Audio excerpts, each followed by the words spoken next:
Assalamualaikum dan selamat sejahtera. Nama saya Muhammad Faisal Karim Azizan dan ahli kuliah saya Farid Syafiq bin Firdaus. Kami dari kuliah 6. Hari ini kami akan buat video berkaitan tanggungjawab sosial korporat. Ini adalah video kami. Seterusnya kita pergi kepada definisi tanggungjawab sosial korporat. Corporate Social Responsibility CSR. Ia merupakan komitmen bagi mempertingkatkan kesejahteraan rakyat serta meningkatkan imej organisasi, dan ia mampu memberi satu laluan produktif dan efektif pada frame bagi mempromosikan produk dan juga jenama sendiri. Dan sekarang kita beralih kepada kepentingan tanggungjawab sosial korporat CSR. Untuk sekali melaksanakan program tanggungjawab CSR adalah pembangunan sumber manusia. Ia adalah untuk memperkayakan masyarakat, khususnya dalam konteks pembangunan komuniti. Dalam sistem ekonomi kapitalis, menjadikan mereka yang kaya bertambah kaya, manakala yang miskin bertambah miskin. Itu ini adalah bentuk-bentuk tanggungjawab sosial korporat. Sekali, bantuan kesihatan dan perubatan. Yang kedua, bantuan alam sekitar. Dan yang ketiga adalah bantuan pendidikan. Sekarang kita beralih kepada bantuan kesihatan dan perubatan. Petronas menyertai usaha padu negara bagi memerangi pandemik COVID-19 yang memberi impak besar termasuklah Malaysia. Petronas mengambil inisiatif menerusi kerjasama jangka panjang dalam memberi sumbangan mega sebanyak RM20 juta bagi memerangi COVID-19. Dan yang kedua, kita pergi kepada penjagaan alam sekitar. SIRIN telah membuat program di mana program itu adalah membersihkan pantai kita di pusat konservasi dan penyerangan penyu Pasir Panjang.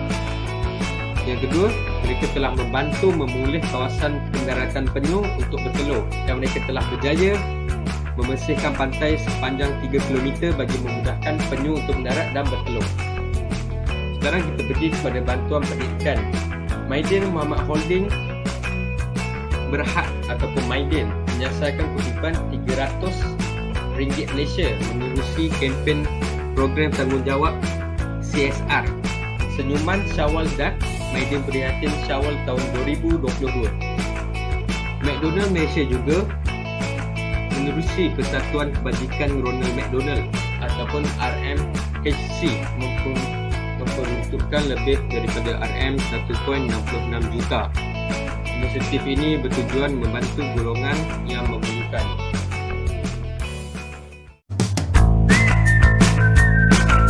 Bantuan bencana alam. Bantuan disalurkan melalui program CSR Prihatin Perkeso. Ini sedikit sebanyak dapat membantu meringankan beban mangsa banjir. Kuala Lumpur. Bencana banjir berskala besar yang melanda negara pada penghujung tahun lalu menjejaskan kehidupan ribuan rakyat di seluruh negara. Kementerian Sumber Manusia KSM menerusi agensinya. Pertubuhan Keselamatan Sosial Perkeso turun padang menyampaikan bantuan kepada komuniti terjejas.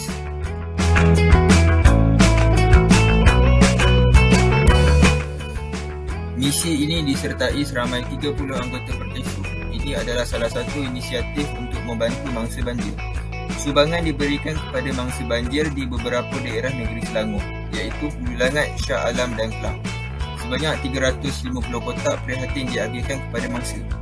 Menurut Timbalan Ketua Eksekutif Perkeso, John Riba Marin, beliau berkata program ini juga dapat menerapkan sifat empati dan menzahirkan semangat kemanusiaan dalam kalangan anggota Perkeso untuk membantu keluarga Malaysia yang terjejas dan ditimpa musibah. Menyediakan kemudahan awam. Antara bantuan kemudahan awam yang boleh dilakukan oleh CSR ialah membaiki surau. Sebagai contoh, menceriakan surau dengan menggantikan cat yang lama kepada yang baru. Menurut Imam Masjid Abu Bakar Osman, surau ini berusia 30 tahun. Cat pada dinding masjid sudah mula luntur. Jadi mengecat baru merupakan salah satu cara untuk menjadikan masjid menjadi kelihatan lebih ceria.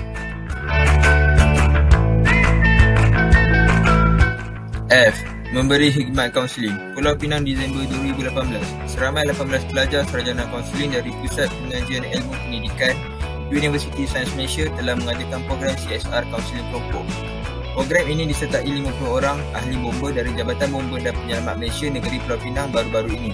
Program ini membantu pelajar sarjana kaunseling USM untuk mengaplikasikan ilmu dan kemahiran yang dipelajari di dalam kelas untuk menjalankan sesi kaunseling kelompok bersama ahli-ahli MOBA menurut pengarah program, Zurina Daud.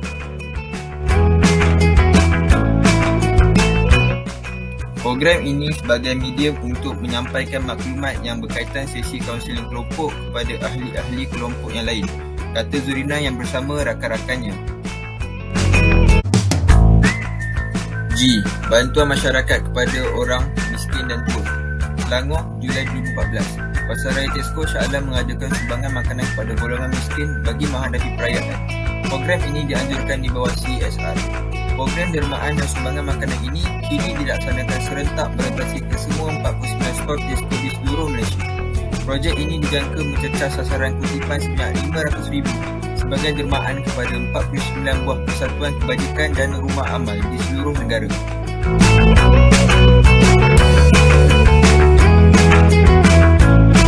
Seterusnya, kita akan bergerak kepada cara pemupukan nilai dan sikap tanggungjawab sosial. Yang pertama adalah ikhlas dalam memberi bantuan. Sikap ikhlas atau melakukan sesuatu pekerjaan secara sukarela dan tanpa paksaan sangat diperlukan dalam usaha kerja-kerja sosial. Seseorang perlu mengikhlaskan diri dan menyematkan di fikiran bahawa apa yang dilakukannya merupakan satu ibadah.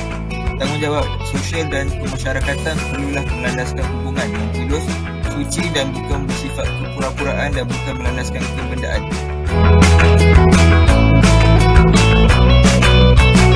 Yang kedua, sikap menyuruh kebaikan dan mencegah keburukan, iaitu lebih dikenali sebagai amar makruf nahi munkar.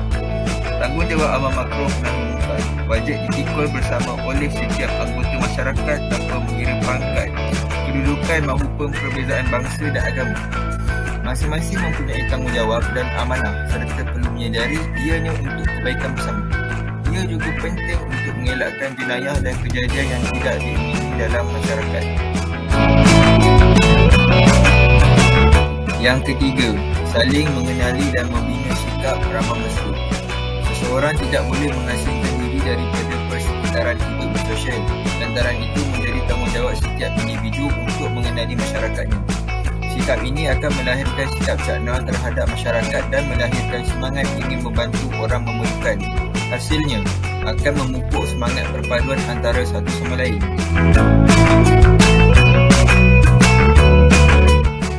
Yang terakhir adalah sikap ambil peduli.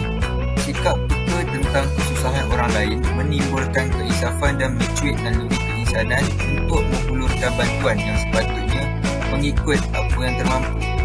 Sikap mengambil peduli ini juga termasuk sifat terpuji yang digalakkan oleh semua agama tanpa mengira bangsa, darjat, keturunan, bangsa dan negara. Dengan sikap ini, kita dapat menghakil sifat mementingkan diri sendiri yang berada di dalam diri kita. Kesimpulannya, konklusinya kita boleh lihat tanggungjawab sosial korporat memainkan peranan yang penting dalam menjaga kebajikan dan kepentingan semua pihak. Hal ini demikian, badan korporat ini banyak melancarkan bantuan daripada pelbagai bentuk. Contohnya dari segi pendidikan, perubatan, kemudahan awam dan sebagainya. Saya juga berpendapat bahawa program sosial korporat ini harus diteruskan dan dilakukan dengan lebih giat. Hal ini supaya dapat menjamin keamanan dan kestabilan dari segi ekonomi, sosial dan juga politik. Rujukan. Ini adalah senarai rujukan yang saya telah dapat dalam menghasilkan video ini. Itu saja daripada kami. Sekian, terima kasih.